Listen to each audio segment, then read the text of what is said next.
Stop being lazy. It's all in your head. You're better than this. Get up. Talking to people isn't that hard. Why are you crying? Why don't you go out with us? They were such a great person. Why would they do this? I wish I would have known. I wish I could have helped. When I was in middle school, I started feeling out of sorts. I didn't feel like myself. I was losing interest in the things that I loved. I would get angry and lash out at the people I was closest to. People always told me that I was just at that age. You know what I'm talking about. That teenage angst, the so-called emo stage that all middle school and high schoolers went through during that time, which kids nowadays are somehow skipping. At the time, I wasn't sure what it really was, so I just believed them. Once I got to high school, it got even worse. I started distancing myself, delving into schoolwork just to avoid going out. I spent countless nights skipping sleep to work on assignments just to avoid my thoughts. I felt completely drained, numb. I remember breaking down during one of my classes and my teacher telling me that I could always come to them whenever I needed it. But I thought that it would all pass. There wasn't anything wrong with me, so why bother them? But when I got to college, however, I hit rock bottom. I was suicidal. I didn't go to class. I would sleep for 12 plus hours a day. I just felt empty. Nothing mattered to me anymore. Everything seemed pointless. One of my friends from high school encouraged me to talk to my doctor to seek out any sort of help because she had and she thought I would really benefit from it. So eventually I did.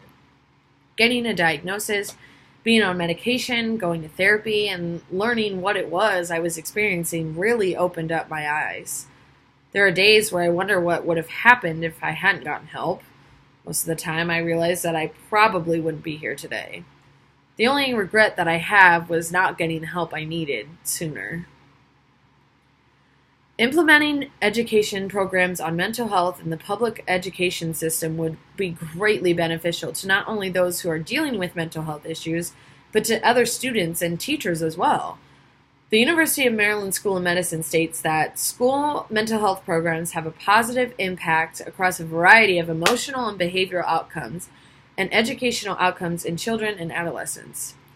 By educating children, teens, and adults about mental health and mental illness, we're teaching them that mental health is just as important as physical health.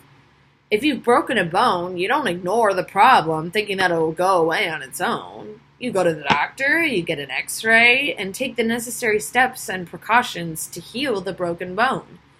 When the neurotransmitters in our brain aren't firing correctly or there's a chemical imbalance causing a disruption in someone's life, it shouldn't be ignored. An advantage to mental health and mental illness is that there are a number of different routes you can take to treat the issue. For the majority of people, a combination of medication and cognitive behavioral therapy is the most effective form of treatment. For others, exercise, a change of diet, meditation, among several other activities and remedies can be effective. The disadvantage, however, is that access to mental health care can be extremely difficult, especially for children and adolescents. Due to the massive stigma that has been placed on mental illness, some parents may find it hard to face the fact that their children could be living with a mental illness. Some believe mental illness doesn't exist, that people of our generation are too coddled and sensitive, and that we just need to learn to grow up and stop complaining. Others may ignore the fact that their child is mentally ill because they don't want their child to seem broken, thus tarnishing their image as a parent. Without parental acknowledgement, it could be very difficult for a child to get the mental health care that they need. Establishing mental health education programs within the public school system would allow students to get the help that they need without having to go to an outside source. Having counselors and psychologists on site would allow students to follow through with receiving the care that they need.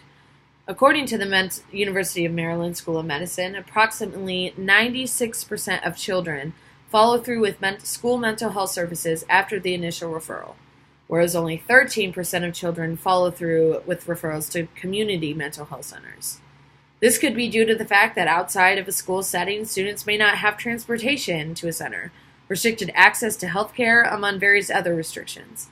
Like I mentioned before, the stigma placed on mental illness also plays a huge role in which adolescents and people in general decide to not receive help or treatment. There are, however, several ways to diminish the stigma surrounding mental illness, a main one being educational programs involving mental health.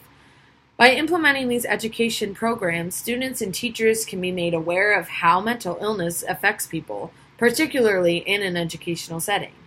Students and teachers could also learn what to look for when they suspect that someone may be suicidal or planning to hurt themselves. Being aware of students who struggle with mental health issues allows for teachers to structure their curriculum in a way that improves and promotes different kinds of learning strategies. When children are more comfortable in their learning environments, they're able to engage more both inside and outside the classroom, which in turn increases academic performance in all areas.